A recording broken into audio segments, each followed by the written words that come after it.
حضرت یہ مسئلہ خاص طور پر اس لیے پوچھا گیا ہے کہ چاہے وہ سبزی منڈی ہو، وہاں بھی رش ہوتا ہے، ازدحام ہوتا ہے، یا مویشی منڈی ہو یا بازار ہو، تو بندہ جب وہاں جاتا ہے تو بعض اوقات جیب کٹ جاتا ہے، کبھی ڈکیتی ہو جاتی ہے، گن پوائنٹ پہ چھین لیا جاتا ہے اندھیرے کی وجہ سے یا کسی وجہ سے، تو اس طرح کے حادثے سے بندہ محفوظ رہے، اس کے لیے کوئی وظیفہ ارشاد فرما دیں۔ اللہ حافظ صاحب، آپ نے صحیح توجہ دلائی. ایسے واقعات زیادہ ایسے ہوتے ہیں، ہمیں پتہ ہے کہ ایک شخص مکان کی پیمنٹ کرنے جا رہا ہے، بینک سے نکلا ہے، جی اماؤنٹ لے کے نکلا ہے اور جا رہا ہے، اور ایک شخص حج کے لیے بھی بعض اوقات اماؤنٹ موسم باہر ہے، حج کے لیے اس کو پیمنٹ جمع کرانی ہے. بقرعید کی آپ نے توجہ دلائی، منڈی میں اس کو پتہ ہے جانور لینے ہی آئے گا، جی تو اماؤنٹ ایسے موقع پر پاس ہوتا ہے. تو یعنی کہ اور کئی واقعات ہیں، بینک سے نکلے، گولی کے واقعات کئی ہیں، قیمتی موبائل ہیں، لوگوں کے 4-4 لاکھ کے موبائل ہوتے ہیں، گن پوائنٹ پہ چھن جانے کا ہے. جانور کی حفاظت بھی بعض اوقات مہنگا جانور لے کے آتے ہیں، رات کو سوئے چوری ہو گیا. تو یعنی ہر طرح کی چوری سے، ڈکیتی سے بچنے کا ایک بہترین وظیفہ ہے عطا ہو جائے. اور اللہ کے پیارے حبیب صلی اللہ علیہ وسلم نے ہماری رہنمائی فرمائی. ترمذی کی حدیث ہے، فرمایا یہ ان کلمات کو اگر صبح 7 بار پڑھ لو اور شام کو 7 بار، دنیا اور آخرت کے ہر غم کے لیے کافی ہے.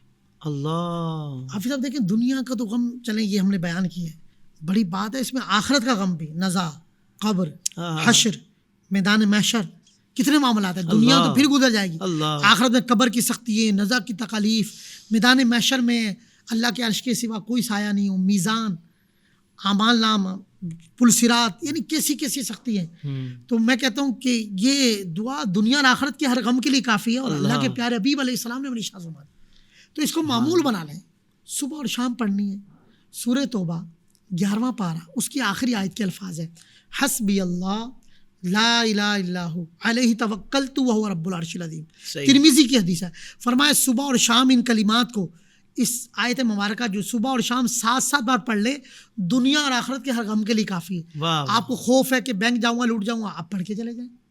آپ کو خوف ہے کہ میں مکان کی پیمنٹ کرنی ہے، اماؤنٹ جمع کر رہے ہیں، بعض اوقات بچی کا جہیز لینے چلے جاتے ہیں، گولڈ کی دکانوں پہ اکثر ایسا ہوتا ہے. اسی طرح حج کے موسم میں آپ کو پیمنٹ جمع کرانی، کسی بھی موقع پہ آپ کا موبائل ہے، اگر آپ معمولی بنا لیں، صبح اٹھ کے 7 بار پڑھ لیں، شام کو پڑھ لیں، دنیا میں بھی بیڑا پار ہے حافظ صاحب، آخرت میں بھی بیڑا پار. واہ واہ واہ، سبحان اللہ. اتنا مختصر وظیفہ مگر اتنا زیادہ پاورفل اور اتنی زیادہ برکات، اور صرف دنیا پر محیط نہیں بلکہ آخرت میں بھی اس کے اندر اتنی بھلائیاں ہیں.